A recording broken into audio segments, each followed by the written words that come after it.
Now to another top story we have been following: immigration and deportations. It's complicated, it's emotional, and making news worldwide. But each case is different. And tonight we are diving into the complex topic. Good evening and thanks for being with us. I'm Mike McDaniel. Yesterday we told you about a Marrero mother who was detained 15 years after she immigrated from El Salvador. Today, Amelia Strahan spoke with a lawyer who breaks down what can happen after ICE gets involved. I just want a home. I need a home.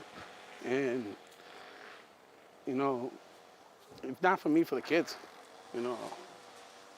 I can hold on, but my kids need her.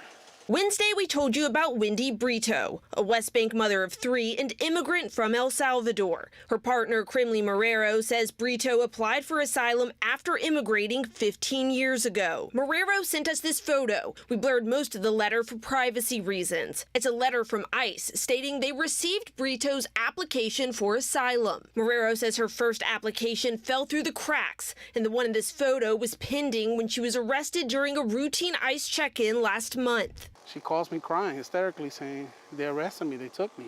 After hearing the family's story, we took some of our questions to immigration attorney Michael Gahagan. He can't speak to Brito's case specifically, but broke down what can happen after an individual enters the U.S. illegally and applies for asylum. ICE does indeed have the ability to take them into custody if they want to. Now, of course, they can put them into removal proceedings, and then the immigrant has the right to a bond hearing to bond out of jail while the court case is going through. And the outcome, he says, will eventually fall in the hands of a judge. So you have a right to a hearing in front of an immigration judge to determine if you are, in fact, removable from the country. Now, we wanted to get more details about ICE protocols for immigrants like Brito, so we emailed them a list of questions Thursday morning, and we're still waiting on answers. Brito's case comes as the Trump administration calls for immigration crackdowns.